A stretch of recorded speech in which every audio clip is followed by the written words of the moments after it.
भेंडी खरं तर औषधी आहे, पण ती चिकट असल्यामुळे आपण खरं तर बनवायला कंटाळा करतो ही भाजी। पण जर या पद्धतीने बनवली, चिकट तर अजिबात बनणार नाही, पण त्याची चव मात्र दुप्पट वाढेल। तर यामध्ये असं कोणतं जिन्नस घातलंय त्यामुळे त्याची चव वाढेल ते आपण पुढे बघूया। तर त्यासाठी आपण इथे 400 ग्राम भेंडी घेतलेली आहे। ती धुतल्यानंतर स्वच्छ पुसून घ्यायची आहे, कोरडी करून घ्यायची आहे या पद्धतीने। आणि कापण्याची पद्धत अशी आहे, देठाच्या दोन्ही बाजू कापून घ्यायच्या आणि अशी मध्ये काप मारून 2 तुकडे करून घ्यायचे। जास्त बारीक करायची नाहीत आपल्याला। छोटी असेल तर एकच तुकडा आणि मोठी असेल तर 2 तुकडे करून घ्यायचे आहेत।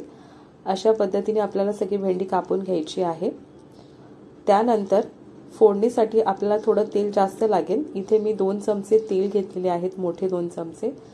त्यामध्ये आपल्याला ही भेंडी टाकायची आहे आणि अर्धा चमचा हळद टाकून ही व्यवस्थित परतून घ्यायची आहे। ही भेंडी आपल्याला आता शिजवून घ्यायची नाही आहे, थोडी शिजली की आपल्याला प्लेटमध्ये काढून घ्यायची आहे। लक्षात ठेवा, आपल्याला प्लेट ठेवून ही भाजून घ्यायची नाही आहे। असं केल्याने भेंडीला चिकटपणा जास्त येतो, त्यामुळे असं ओपन ठेवूनच आपल्याला शिजवून घ्यायची आहे। नंतर त्याच कढईमध्ये 2 चमचे तेल टाकून आपल्याला त्यामध्ये 1 चमचा जिरं टाकायचं आहे।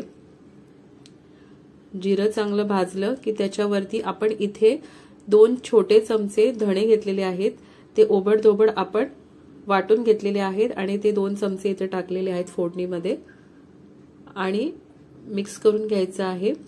मिक्स केल्यानंतर आपण इथे 2 मीडियम साइज बटाटे घेतलेत, ते सालासकट घेतलेले आहेत आणि ते मोठे उभे काप करून ह्यात टाकलेले आहेत। व्यवस्थित मिक्स करून घ्यायचं आहे आणि झाकण बंद करून आपल्याला हे बटाटे शिजवून घ्यायचे आहेत। जवळजवळ 5-1 मिनिटं लागतील आपल्याला शिजायला बटाटे। तर मीडियम फ्लेम वरती चांगले शिजल्यानंतर आपण एकदा मिक्स करून घ्यायचं आहे।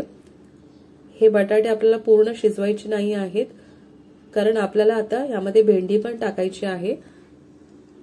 त्यामुळे हे दोन्ही जवळजवळ 80% शिजलेले आहेत, 20% आपल्याला एकत्र ह्याला शिजवू द्यायचे आहेत।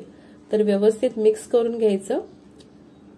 मिक्स केल्यानंतर आता आपल्याला इथे मीठ टाकायचं आहे। सुरुवातीला आपण अजिबात मिठाचा वापर कुठे केला नव्हता, तर आता तुम्ही चवीनुसार मीठ टाका इथे।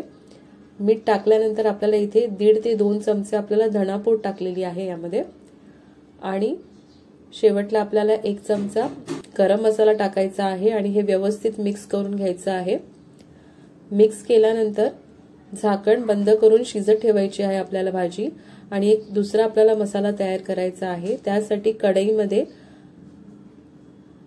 2 छोटे चमचे आपल्याला बेसन घ्यायचं आहे आणि मंद आचेवरती हे छान भाजून घ्यायचं आहे। आपल्याला तोपर्यंत भाजायचे जोवर ह्याचं छान एक सुवास दरवळत नाही तोवर।